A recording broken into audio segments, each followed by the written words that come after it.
10th class చదువుతున్న పిల్లలందరికీ కూడా ఆల్ ద బెస్ట్. మీరు ఎగ్జామ్ రాయబోతున్నారు కదా, ఎలాంటి టెన్షన్స్ పడకుండా మంచి ఆహారం తీసుకొని మంచి నిద్రపోండి. ఎలాంటి టెన్షన్ పెట్టుకోవద్దు. 1 year అంతా కష్టపడి చదివారు కాబట్టి ఎగ్జామ్ బాగా రాస్తారు. భయపడితే మరి కృంగిపోతే ఎగ్జామ్ సరిగ్గా రాయలేరు కాబట్టి భయపడకండి, ధైర్యంగా ఉండండి, మంచిగా రాయండి. మరి దేవుణ్ణి ప్రార్థన చేసుకోండి. మరి జ్ఞాపక శక్తి ఇవ్వు, జ్ఞానం ఇవ్వు, ఆరోగ్యం ఇవ్వు, నీవే నాకు ఈ 10th క్లాస్ మంచి రిజల్ట్ ఇవ్వని దేవుడు మీరు ప్రార్థన చేసుకొని ధైర్యంగా ఉండండి, కానీ కృంగిపోకండి. మీ అందరి కొరకు నేను ప్రార్థన చేస్తాను. కళ్ళు మూసుకోండి. దేవానికి స్తోత్రములు తండ్రి, వందనాలు. 10th క్లాస్ ఎగ్జామ్ రాస్తున్న పిల్లలందరినీ మీరు జ్ఞాపకం చేసుకోండి.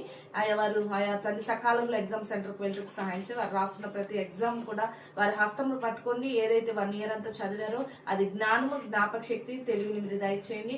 ఎగ్జామ్ మంచిగా రాయాలి. ఎవరు కృంగిపోవద్దు, భయపడొద్దు ప్రభా.